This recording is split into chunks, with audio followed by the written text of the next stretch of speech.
আসসালামু আলাইকুম রহমতুল্লাহ বারকাত। আজকে ফেব্রুয়ারি মাসের 5 তারিখ, রোজ বুধবার। ওমানের সালালা থেকে আপনাদের সবাইকে জানাচ্ছি আন্তরিক শুভেচ্ছা অভিনন্দন। যারা আমার চ্যানেলে অলরেডি সাবস্ক্রাইবার করেছেন তাদেরকে জানাচ্ছি আন্তরিক শুভেচ্ছা। যারা করেন নাই তারা আস্তে আস্তে ভালো লাগলে অবশ্যই করবেন।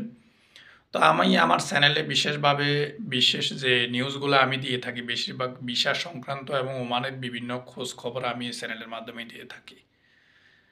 তো আজকে ২-১ দিনের মধ্যে আপনারা যে নিউজটা দেখতেছেন, বিশেষ করে আমাদের বাংলাদেশ থেকে যে আমাদের একজন উপদেষ্টা, আইন উপদেষ্টা আরকি, আসিফ নজরুল স্যার কিন্তু সৌদি আরব ভিজিট করছেন।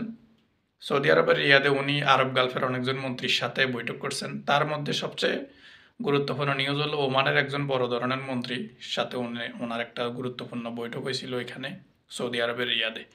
তো উনি ওমানের সরকারের কাছে অনুরোধ করছে বাংলাদেশ থেকে যেন কর্মী নিয়োগ করা হয়, ভিসাটা যেন খুলে দেওয়া হয়। ওমানের মন্ত্রী ওনাকে বলছেন, আমরা এই ব্যাপারে চেষ্টা করতেছি, চেষ্টা করব। কিন্তু ভিসা খুলে দিছে বা খোলা হইব এই ধরনের কোনো মন্তব্য উনি করে নাই। উনি বলছে যে আমরা এই ব্যাপারে সজাগ আছি বাংলাদেশ থেকে, যদি আমাদের কর্মী লাগে আমরা বাংলাদেশ থেকে কর্মী নিয়োগ করব। কিন্তু অনেক ভাই অলরেডি অনেক দালালরা কিন্তু ইউটিউবের মাধ্যমে এখন কিন্তু অনেক ধরনের প্ররোচনা চালাইতেছে, মানুষকে ভুল বিভ্রান্ত করতেছে ভুলভাবে যে ওমানের ভিসা চালু হয়ে গেছে। তা আমি আজকের ভিডিওটির মাধ্যমে আপনাদের প্রবাসী ভাইদেরকে অনুরোধ করব, যা কোনো দালালের প্ররোচনায় আপনারা কোনো দালালের সাথে লেনদেন করবেন না, টাকা পয়সা দিবেন না। ওমানের ভিসা এখনও চালু হওয়ার সিদ্ধান্ত আসে নাই। তবে বাংলাদেশের আইন উপদেষ্টা আসিফ নজরুল স্যার ওমানের বড় একজন মন্ত্রীর সাথে ভিসা নিয়ে কিছু কথাবার্তা হয়েছে। ওমানের মন্ত্রী আমাদের বাংলাদেশের উপদেষ্টাকে উনি আশ্বস্ত করছেন যে আমাদের যদি শ্রমিক লাগে আমরা অবশ্যই বাংলাদেশ থেকে শ্রমিক নিয়োগ করব। তবে কখন কিভাবে ভিসা চালু হইব ওই ধরনের কোনো তারিখ নির্দিষ্ট করে দেওয়া হয়নি, বা ওই ধরনের কোনো খবরও এখনও ওমানের কোনো মিডিয়াতে আসে নাই।